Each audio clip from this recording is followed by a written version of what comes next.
Irán y Estados Unidos y su conflicto amenaza con llevar al resto del mundo a un contexto nada deseable para los amantes de la paz. No podemos decir a futuro en qué va a culminar esto. Ahora bien, hay muchos elementos, muchos cabos sueltos que nos pueden ayudar a entender el presente y quizás dotarnos de la capacidad para entender mejor lo que podría ocurrir en el futuro a corto plazo. Acompáñeme en los próximos minutos acá en Impolíticamente Correcto a analizar este conflicto desde diversos puntos de vista y quizás con una lógica en conjunto todos podamos avisorar un futuro un poco más claro, aunque sabemos que eso es algo muy, pero muy difícil en el actual contexto de cosas.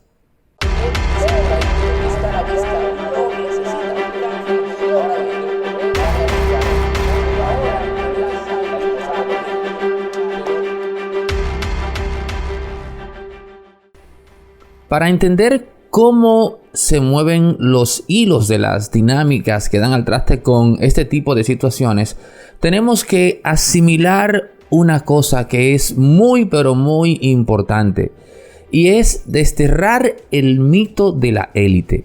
El mito de la élite no es más que la creencia que tenemos muchos de nosotros de que el mundo está comandado en términos económicos, políticos y sociales por una élite específica. Usted puede llamarle Illuminati, usted puede llamarle masones, póngale, o el Club Bilderberg, póngale el nombre que usted quiera. Pero es necesario para entender el mundo que usted comprenda que la realidad es muy opuesta a eso. En el mundo no tenemos una élite monolítica, por así decir. Lo que tenemos es una competencia de élites, de esferas de poder que están en una constante pugna.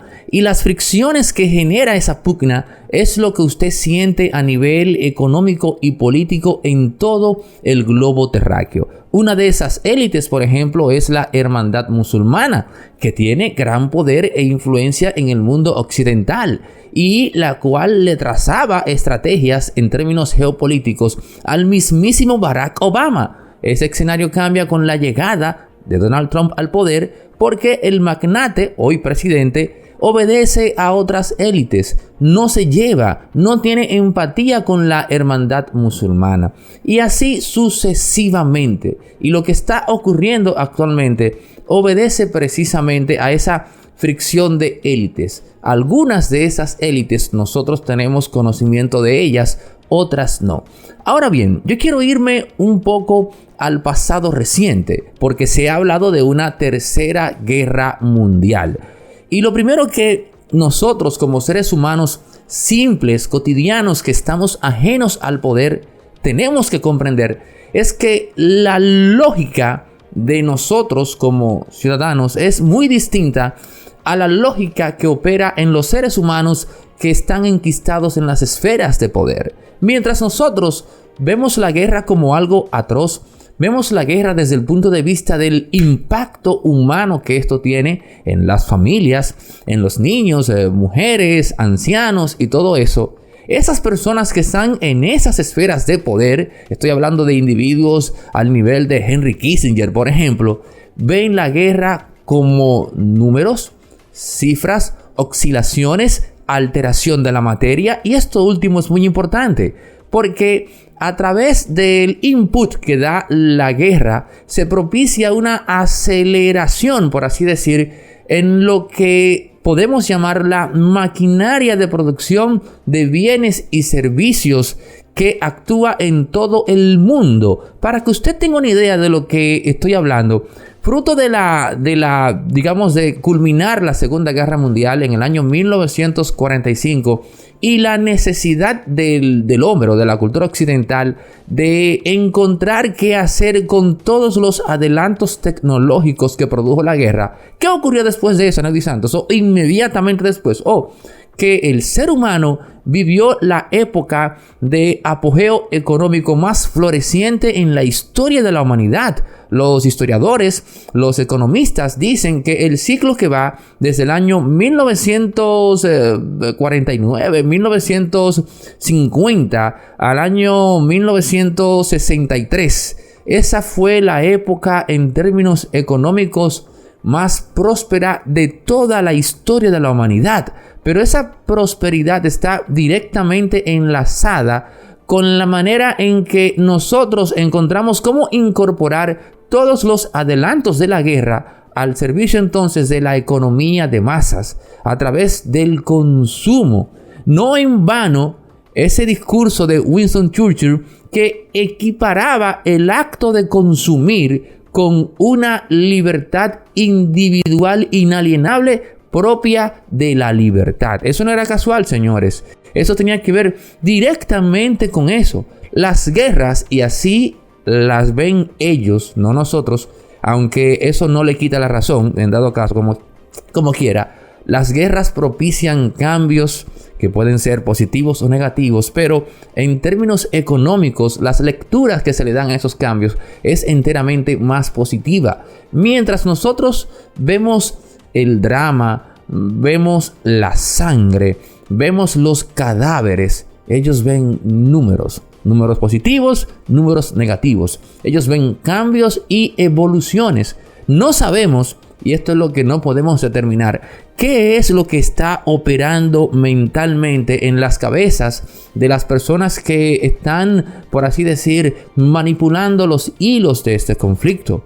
O bien podríamos establecer algo que resultaría irónico, que a un año de las elecciones de Estados Unidos y con el tema del impeachment de Donald Trump, este señor ha decidido, y esto es una especulación, de forma unilateral armar este drama con Irán. Y digo que es una especulación que es más bien irónico, porque en el año 2011 el mismo presidente, o el mismo hoy presidente Donald Trump, en aquel entonces opositor a Barack Obama, tuiteó un mensaje muy ameno que decía: Barack Obama está bajando en las encuestas y para subir quiere armar un conflicto con Irán. Hoy sabemos que finalmente Barack Obama no armó ese conflicto con Irán, pero caramba, cabe preguntarse uno si de repente Donald Trump está haciendo esto por el tema del impeachment o por el tema de las elecciones, y por lo que se dice que un presidente norteamericano es difícil o casi imposible que pierda una reelección con un libreto de una guerra armada.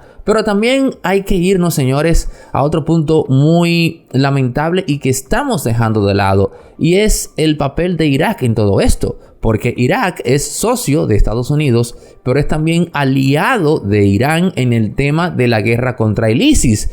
Una guerra que forzó a que Estados Unidos fuese un aliado circunstancial de Irán. Y el mismo Soleimani, general que ya ustedes saben, fue, digamos, no sé si decir ajusticiado o asesinado, es la palabra, asesinado por Estados Unidos. Este general llegó a coincidir con tropas norteamericanas, y esa interacción que se dio en aquel entonces, cuando estaban juntos pero no revueltos, luchando contra ISIS, fue una interacción amena. Habrá fotos por ahí de ese mismo Soleimani sonriéndole a tropas norteamericanas, ¿no? Entonces, otro punto dramático es, señores, Kurdistán.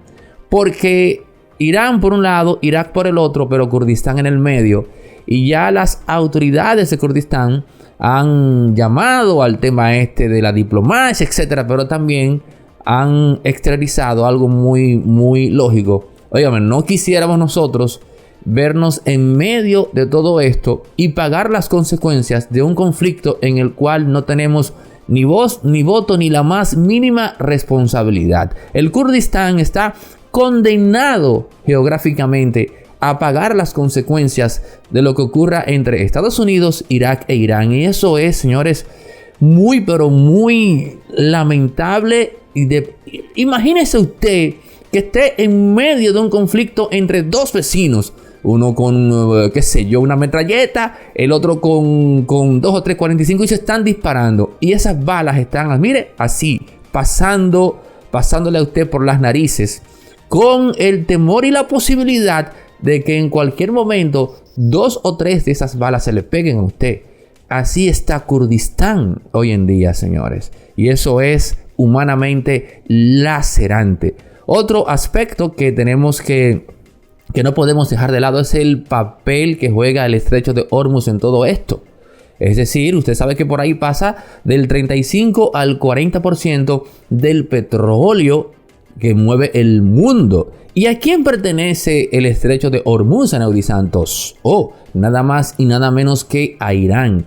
Sabrá Dios, o más bien las autoridades en Irán, con Hassan Rouhani, el presidente a la cabeza, qué ellos van a hacer en el estrecho de Hormuz. Sobre todo que en los últimos meses o el último año, Estados Unidos y Arabia Saudita han acusado a Irán de, por ejemplo, altercados y secuestros, dicen ellos, de buques petroleros en los entornos de esa zona. Ahora bien, para mí, el punto más sensible de este conflicto es lo que yo llamo el error no calculado. ¿A qué me refiero con esto? Muy simple. ¿Ustedes creen que la Segunda Guerra Mundial la propició Adolf Hitler de forma premeditada, adrede y con alevosía? No.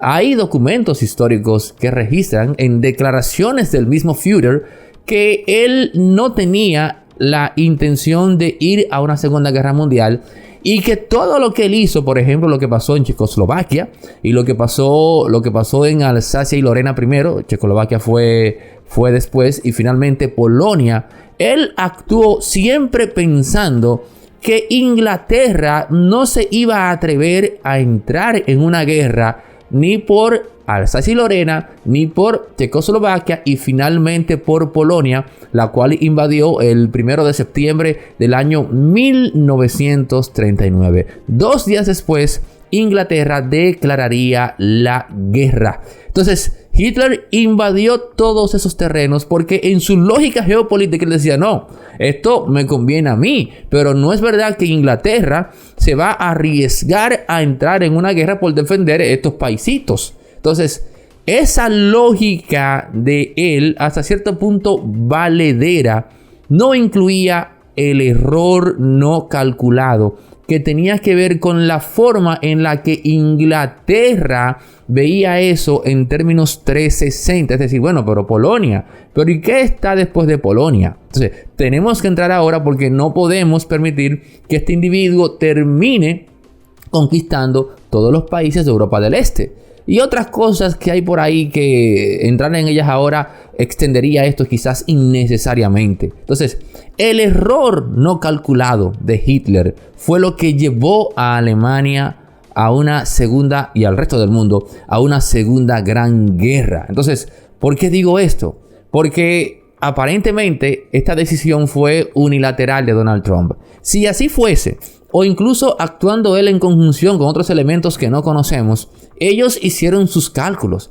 Y obviamente dentro de sus cálculos no está el tema de una escalada belicista que involucre a China, que involucre a Rusia y que estos países a su vez se vayan en contra de Estados Unidos.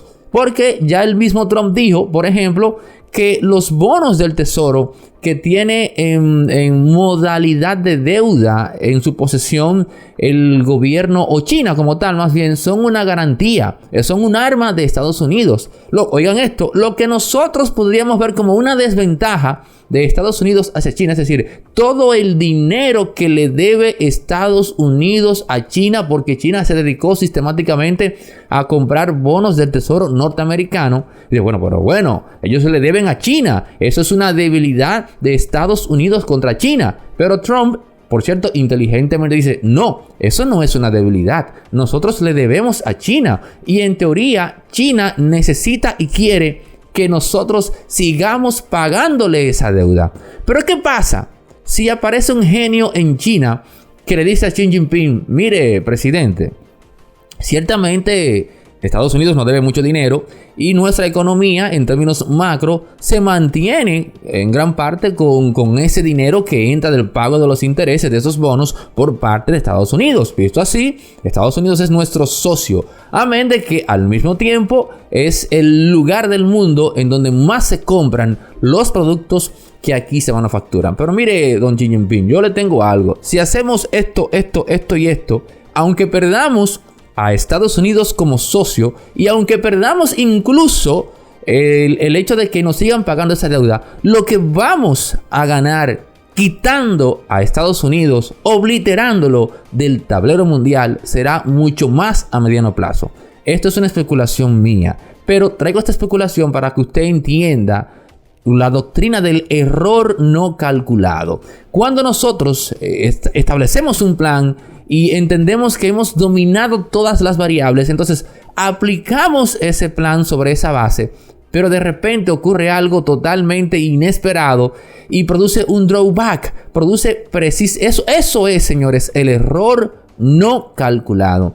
Y la doctrina del error no calculado puede aplicarse para entender muchos conflictos históricos a nivel bélico. Entre ellos, para mí el más digamos, tangible, que es la Segunda Guerra Mundial. Y mi temor es precisamente que en este caso, actuando con una lógica específica, no se incluyan variables inesperadas que sí podrían dar al traste con un gran conflicto mundial. Actualmente el consenso es que no habrá una tercera guerra mundial porque ni Rusia ni China se la van a jugar por Irán, porque es más, se establece lo que tendrían que perder. Pero eso lo dicen los académicos, los expertos en geopolítica al nivel más alto. Pero esas personas no están en la cabeza de Vladimir Putin. Esas personas no están en la cabeza de Xi Jinping. Esas personas están analizando las cosas desde fuera. Y eso nos impide tratar de entender la posibilidad de un error no calculado. Yo he dicho en muchas ocasiones que esos acercamientos, esos coqueteos de Donald Trump con Vladimir Putin no son más que una estrategia geopolítica para distanciar a Rusia de China y dividirlos. Porque la realidad es que, geopolíticamente hablando, para Estados Unidos, marcharle a China y Rusia juntos es un asunto de que en buen dominicano, como dicen por ahí, se le pueden poner los huevos a chele, literalmente hablando. Pero Donald Trump, que amén de lo díscolo que podría parecer, no podemos subestimarlo. Señores, la suerte está echada. No queda más que seguir ese conflicto de forma minuciosa. Y desde acá, impolíticamente correcto, este es nuestro primer intento por entender y arrojar luz en este conflicto. Esta plataforma, para mantenerse en pie, lo único que solicita de usted es que nos apoye con su suscripción, que active la campanita y que comparta nuestros contenidos en su muro de Facebook y en sus grupos de WhatsApp.